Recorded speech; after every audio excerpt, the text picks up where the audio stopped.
Alright, checking out the S&P futures, then we'll get into Nasdaq, and then maybe a couple rabbit holes that I keep finding myself down the last couple of weeks. So first off, the S&P, we have price finally moving up over 2641.5 here. We'll go into the daily real quick and check it out. Kind of a cup and handle, if you will, here, breaking up over the secondary 50 and the tertiary 38.2 at 2600 to 2641.50. Currently holding that price in the overnight session for now. If we do slip below 2641.50, we have option to test down into 2600. Any hold in between 2600 and 2641.50 sets us up for a move into this red zone, as it's so aptly colored, around 2752 to 2785. If we switch out into a weekly, we can see why it is colored the way she is. And actually, we could probably go ahead and modify this box real quick, or just delete it if it wants to be that way. And let's go ahead and include this point of control as well.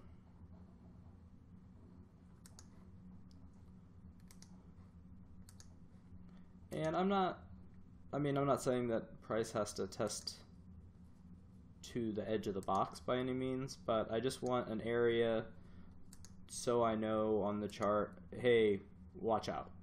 That's really what that box is. So now we have that box around, let's say 2720 to 2785, price breaking over 2640.15. So looking for a move up into that area if the 2600 to 2640.15 holds. If we do it to the point of control, 2650, that's 74, almost 75 points, or 2.8%. To get into the lower end of this range, the higher end of the range is 2075, 2651. There's 134 points, so it's just a tad over 5%. So we're talking about 2.5 to 5% more on the ES that price can move higher before it enters that resistance zone that we have blocked off. If we want, we can go ahead, we'll go out into a daily. We can also put a retracement that's trailing price. This would just be for back test lower. If price does come down, if we get up here into this resistance area, it's going to be able to help us have a few more support points below price. So we'll just go ahead and leave that up here for now. We still see that below 2600, that first support now is 25,550. So we'll be watching for those on the downside, and as well on the upside 2725 into 2785. Then let's jump over into the NQ. NQ paints a little bit of a different picture, especially from a volume profile standpoint. Obviously different stocks within each index, so they're going to look a little different, but they look quite a bit different, honestly.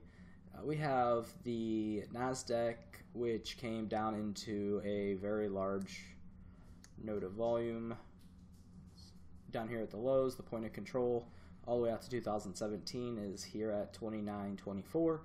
Price bounces there at the 50. So far is already back up over the primary 23.6. They're at 76.47 and is almost testing into the tertiary 50 at this point at 81.96. If we assume that both markets are going to move in unison, and the Nasdaq is at 80.33, if we go ahead and 2.5, so that's 200 points plus the current.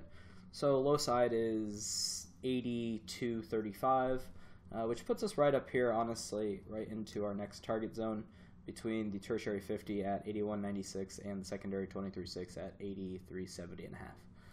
So that will be the area of resistance I'll be watching for next in the Nasdaq.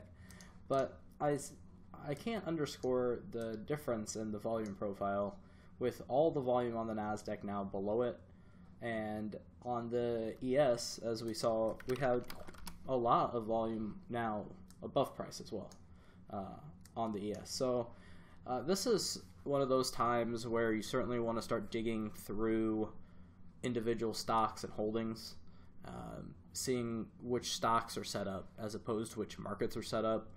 There are a lot of stocks in both of these holdings. We see Apple, for example, which is one of the main ones in both, comes down and tests volume here, as well as the secondary 61.8 at 211 to 220. Nice wick off the bottom there, and then all the way back up here into the 260s already. And we can see relatively thin volume on the way up in Apple too. We have 270 and then 283 as targets up into the 61.8, which if we do, if we're assuming was 2.5% from here on Apple, then it's 656 plus current is right into the lower side of 270. So if the market, if Nasdaq gets into where we assume it will get into, then Apple should get into 270 as well. So certainly an area to watch. But all these holdings need to be looked at, not just the top few. Microsoft here, another prime example, came down into this huge volume node and the secondary 61.8. Caught a bounce up here into 165.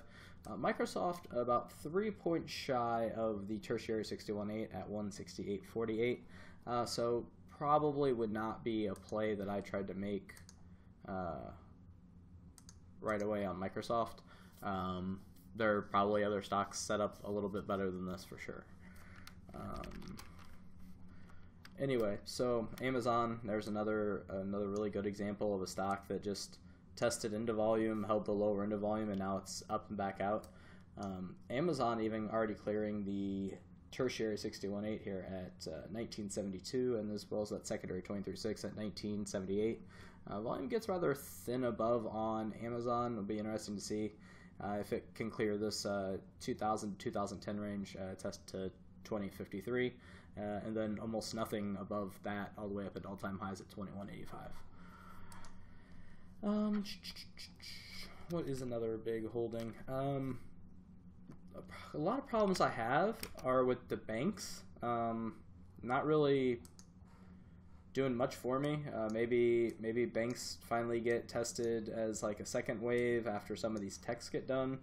But for right now, just a very meandery look to it. This is JPM. I would short under 84.6 and I'd long over 92.8, so just kind of consolidating in this area, but nothing that I'm really excited for. They have earnings on the 15th of April, which I can't imagine are going to go great at all, but we'll see. And then, I mean, Bank of America, another one of those stocks. This one is trading below its primary 61.8.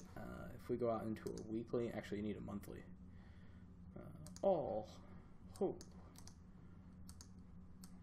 There you go.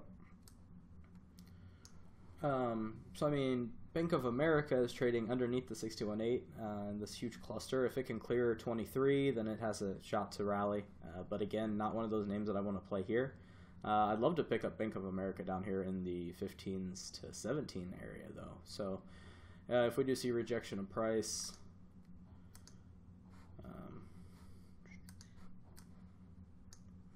if we do see rejection of price in this cluster of retracements, there's certainly a good reason to catch price just a tad lower. So we'll be watching for that. What else?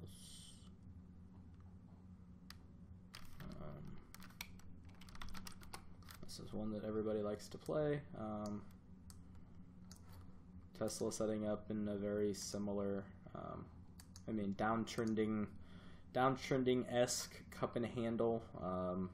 Reclaimed the secondary 23.6 here, as well as the primary 38.2 around the 500 level, and now testing this downtrend, above downtrend with this volume below price.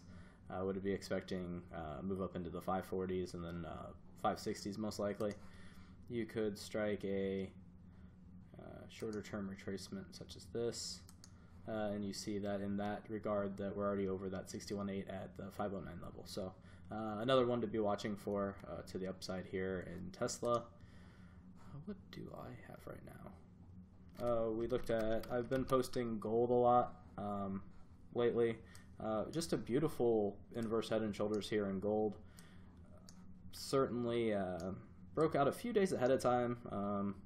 Left shoulders and right shoulders should be generally in the same amount of days. This one was supposed to cross on the 10th, it crossed on the 6th, but I'm not going to argue. We do see that price has tucked back in under that secondary 76.4 here at 17.16.4. So we'll need to make sure that that price continues to, or the 17.04 continues to hold the support. If 04 to 16 can hold, then it can test up into 17.75 and 18.60. Inverse head and shoulders target is that's the top minus the head at 1452.6. It's 251.4 times 74%. So it's 186 points higher than 1704.3. So target, overall target on the inverse head and shoulders is up at 1890. And then you have all-time high at 1923. So a lot of things happening in between 1860 and 1923. But so long as price can hold 1704, those are the targets above price. If we do see a retrace back down into range on gold,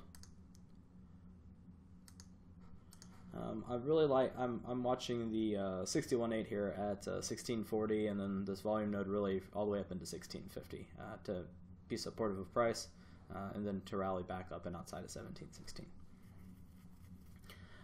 So, as I said before, the problem that I guess I don't know how to address is how different the volume profiles are between the two markets. Obviously, for now, we'll just have to go into chart by chart, sector by sector, stock by stock, and play them individually as such. But I wonder if the volume above price in the ES doesn't eventually slow the advance in the Nasdaq as well. So that'll be something to watch. But I've already droned on for about 12 minutes, so I hope you guys all enjoy your night. I hope you have a great day tomorrow, and safe trading.